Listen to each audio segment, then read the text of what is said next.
Assalamualaikum warahmatullahi wabarakatuh. Perkenalkan, saya Anissa Rasyati Sidik dengan NIM C1F018052, Prodi Ekonomi Islam kelas R006 akan membahas mengenai Islam dan Syariah Islam. Untuk pembahasan pertama, apa sih makna Islam itu? Jadi, makna Islam menurut bahasa adalah tunduk dan patuh. Sedangkan secara terminologi, Islam adalah bahwasanya engkau bersaksi bahwa sesungguhnya tiada Tuhan selain Allah dan bahwa sesungguhnya Muhammad adalah utusan Allah. Engkau menegakkan sholat, menunaikan zakat, melaksanakan saum Ramadan, dan menunaikan ibadah haji ke Baitullah jika engkau berkemampuan melaksanakannya, sebagaimana dalam hadis riwayat Muslim. Selain itu, makna Islam juga berarti tunduk serta patuh. Kemudian juga ada berserah diri atau salamah. Ada juga makna Islam berupa kedamaian, silimin, dan kesejahteraan.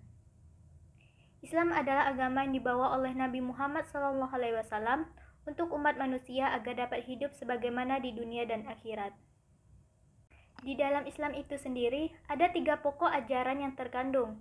Yang pertama ada akidah, yaitu berisi kepercayaan pada hal gaib. Secara umum, akidah dalam Islam berarti perjanjian teguh manusia dengan Allah yang berisi tentang kesediaan manusia untuk tunduk dan patuh secara sukarela tanpa keraguan kepada Allah.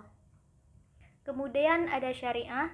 Syariah ini yaitu berisi perbuatan sebagaimana konsekuensi dari kepercayaan. Kedudukan syariah dalam ajaran Islam adalah sebagai bukti dari akidah.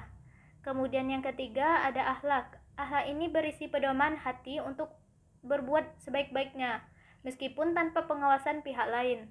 Karena percaya Allah, maka melihat dan maha mengetahui.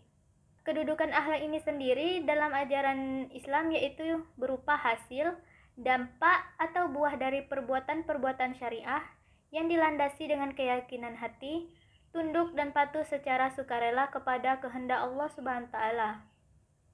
Selain 3 pokok ajaran Islam tadi, terdapat juga hukum Islam.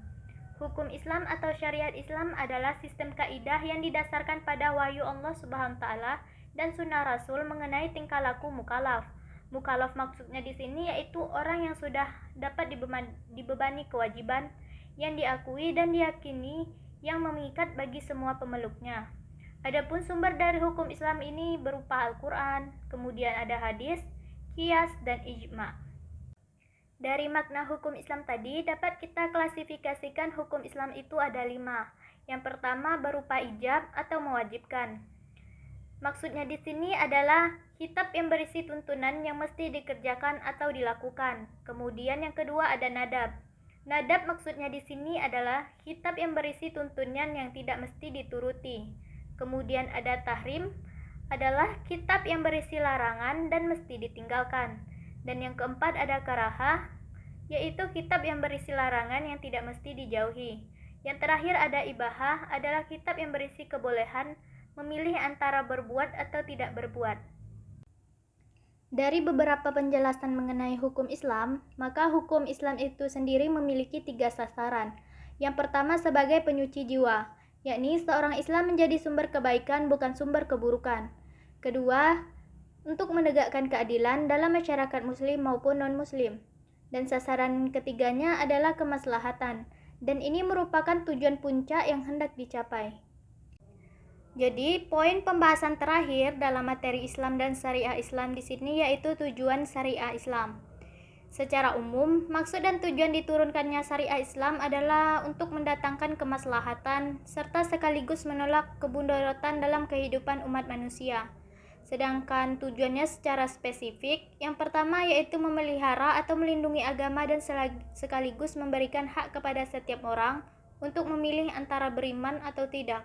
Karena tidak ada paksaan dalam memeluk agama Islam, sebagaimana dalam Quran Surah Al-Baqarah ayat 256. Kemudian yang kedua yaitu melindungi jiwa. Syariat Islam sangat melindungi keselamatan jiwa seseorang dengan menetapkan sanksi hukum yang sangat berat. Contohnya hukum qisas. Kemudian yang ketiga sebagai perlindungan terhadap keturunan. Islam sangat melindungi keturunan diantaranya dengan menetapkan hukum derah 100 kali bagi pezina ghairu masun yang diberlakukan kepada perjaka atau gadis dan hukum rajam atau lempar batu bagi pezina muson, yaitu pelakunya suami atau istri, duda atau janda. Hal ini dikutip menurut Al-Hadis.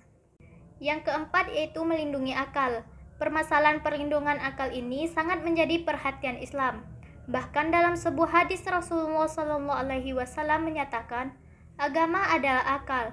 Siapa yang tidak berakal atau menggunakan akal, maka tiadalah agama baginya.